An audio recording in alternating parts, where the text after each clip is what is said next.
Good morning class. I hope कि आप सब ठीक होंगे। तो प्रीवियस क्लास में हमने कंप्यूटर्स के बारे में पढ़ा, अब हम पढ़ेंगे जनरेशन ऑफ कंप्यूटर। हम इससे पहले भी पढ़ चुके हैं बट एक बार और इसे देख लेते हैं, ठीक है। Generation of computers. Computers are generally classified into different generation based on the technological advancement. तो हमने कंप्यूटर को कैसे डिवाइड कर रखा है, उनकी टेक्नोलॉजी एडवांसमेंट की तरह, मतलब कि जैसे जैसे हमारे पास एडवांस टेक्नोलॉजी आती गई हमने उसे न्यू जनरेशन का नाम दे दिया। तो हम आगे पढ़ते हैं। फर्स्ट जनरेशन कंप्यूटर, इसका एरा क्या है, 1939 से लेके 1954 तक। ये जो समय है या टाइम है, इस बीच में जितने भी कंप्यूटर यूज़ किए गए थे उन कंप्यूटर्स का नाम क्या रखा गया था, कौन सी जनरेशन के कंप्यूटर बोला गया था उन्हें, फर्स्ट जनरेशन के computer. The first generation computers were massive structures that occupied a lot of space. जो फर्स्ट जनरेशन के कंप्यूटर थे उनका स्ट्रक्चर बहुत मैसी होता था, मतलब बहुत कॉम्प्लिकेटेड होता था। स्ट्रक्चर मतलब कि बनावट, जैसे कि आज हम जो कंप्यूटर देखते हैं वो एक फ्लैट छोटी सी एलसीडी के टाइप आपको दिखता है ना, बहुत पतला सा दिखता है। तो ऐसे कंप्यूटर पहले नहीं होते थे। पहले बहुत बड़े बड़े कंप्यूटर होते थे जो हमारे एक कमरे के साइज़ के बराबर होते थे और ये बहुत सारी स्पेस को भी लेते थे, ऑक्यूपाइड करते थे, है ना। They were very expensive to operate and also generated a lot of heat. First generation के जो कंप्यूटर होते थे बहुत एक्सपेंसिव होते थे। क्यों? क्योंकि वो एक तो साइज़ में बहुत बड़े होते थे, दूसरा उनकी जो ऑपरेटर्स उनमें जो लगे होते थे चीज़ें, जो इलेक्ट्रॉनिक सामान लगे होते थे वो काफ़ी एक्सपेंसिव होते थे, है ना, और बहुत सारी हीट भी वो प्रोड्यूस करते थे। अब इसमें मेन कंपोनेंट के रूप में क्या हमने यूज़ किया था, एज ए मेन कंपोनेंट इसमें वैक्यूम ट्यूब्स यूज़ किए थे फर्स्ट जनरेशन में। तो वैक्यूम ट्यूब्स क्या होते हैं, वो काफ़ी ज़्यादा हीट क्रिएट करते हैं, जिससे हीट जो होती है वहाँ पर काम कर रहे लोगों के लिए इतनी हीट में रहना काफ़ी मुश्किल होता था, है ना, कि आप ज़्यादा देर गर्मी में नहीं खड़े रह सकते। तो क्या होता था, उन हीट को या गर्मी को कम करने के लिए हम क्या करते थे, रूम में एसी लगाते थे। तो इसलिए इन सब को ऑपरेट करना या फर्स्ट जनरेशन के कंप्यूटर को यूज़ करने में बहुत खर्चा लगता था।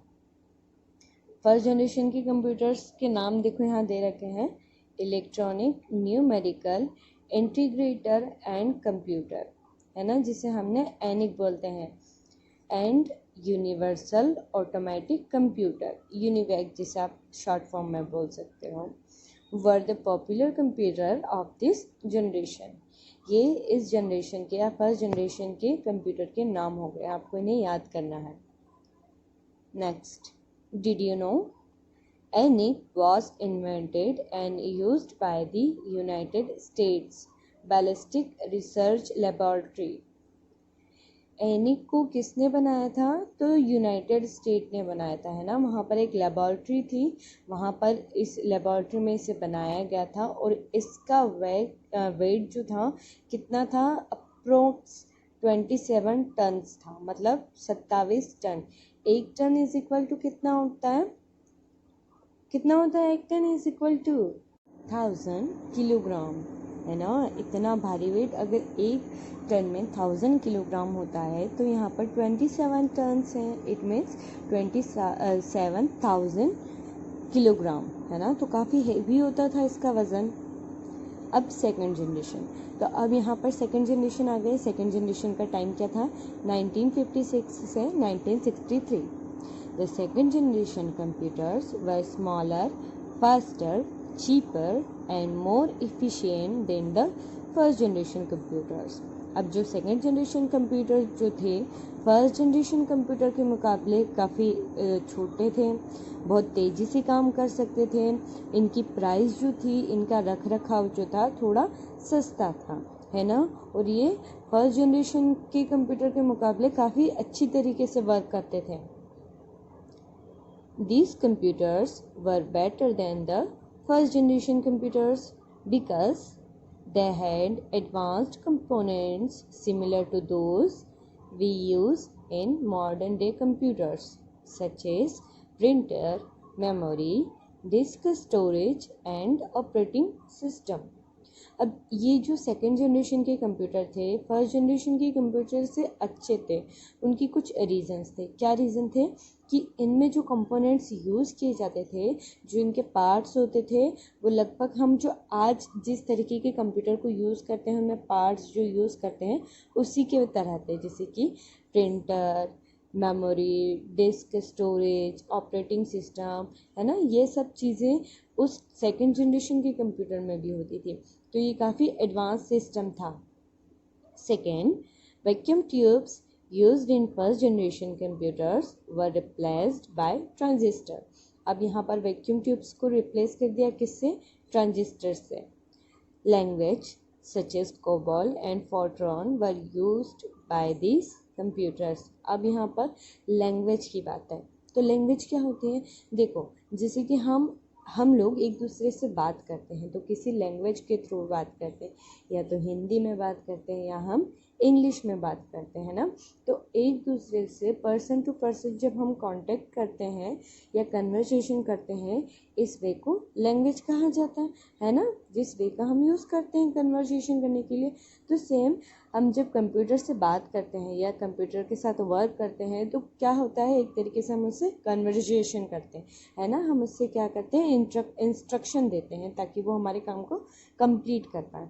तो ये इंस्ट्रक्शन कैसे देते हैं? हम टाइप करके देते हैं, हम उसे डाटा फीड करते हैं, मतलब कंप्यूटर को कोई डाटा देते हैं। तो यहाँ पर भी हम किसी लैंग्वेज का यूज़ करते हैं। हम जो टाइप करते हैं वो इंग्लिश लैंग्वेज होती है ना, हम तो इंग्लिश में लैंग्वेज टाइप करते हैं। बट ये चीज़ें आपको आगे पढ़ने को सिखाई जाएगी। अभी आप समझो कि हम जिस लैंग्वेज का यूज़ करते हैं सेकेंड जनरेशन में, वो कौन कौन सी हो गई है? COBOL and Fortran. ठीक है। अब next, third generation computers. Third generation के कंप्यूटर का टाइम क्या रहा है? 1964 से 1971। अब थर्ड जनरेशन के कंप्यूटर को स्टार्ट करते हैं। Third generation computers were more advanced and much smaller as compare to the second generation computers. अब यहाँ पर साइज और छोटा हो गया है हमारा। अब मेन कंपोनेंट भी चेंज हो गया है।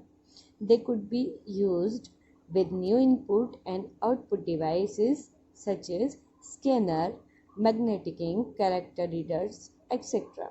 अब इसमें हमने कुछ नए इनपुट और आउटपुट डिवाइसेस का यूज़ किया है, जैसे कि स्कैनर या फिर मैग्नेटिक इंक।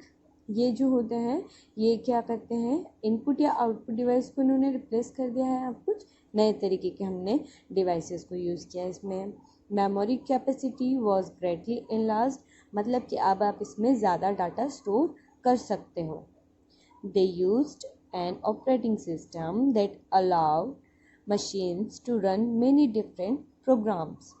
अब इसमें जो ऑपरेटिंग सिस्टम लगाया गया है वो इस तरीके का था कि हमारी जो मशीन है वो एक साथ कई सारे काम कर सकते हैं ना।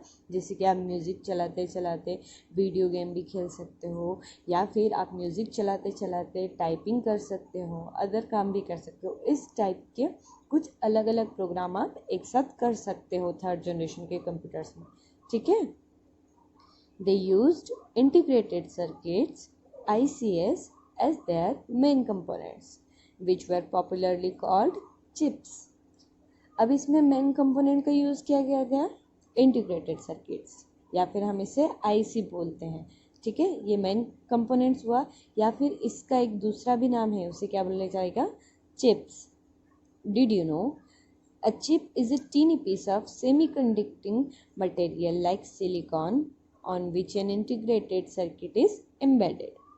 क्या आप जानते हो कि चिप जो है एक बहुत छोटा सा पीस होता है, किसका? सिलिकॉन का, जिस पे जो हमारा इंटीग्रेटेड सर्किट होता है वो रहता है।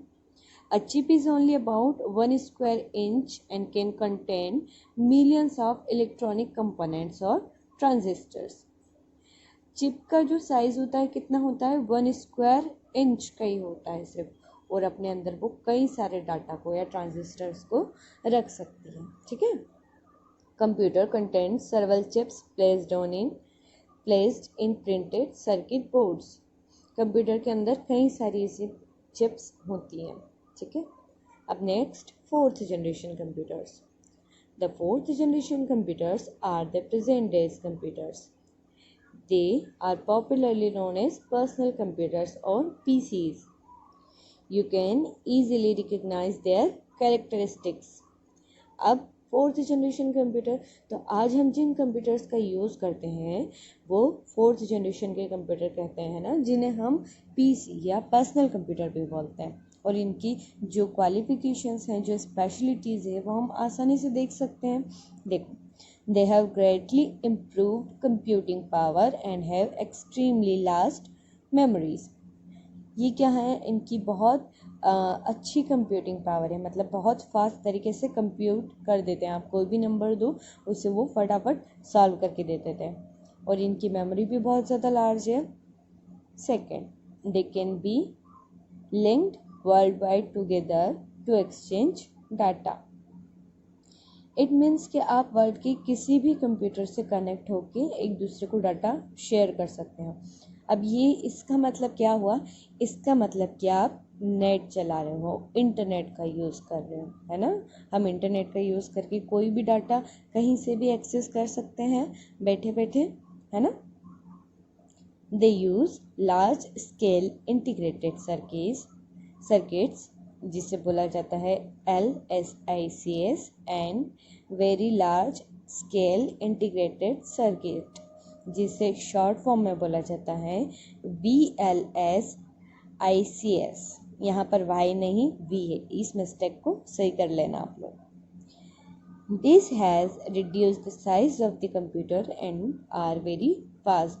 तो अब इसमें इंटीग्रेटेड सर्किट की जगह पर हमने अब क्या यूज़ किया, LSICS एंड VLSICS। ठीक है, इन दोनों के साथ साथ हमारा कंप्यूटर बहुत फास्ट वर्क करने लगा और कंप्यूटिंग पावर भी उसकी क्या है, बढ़ गई है।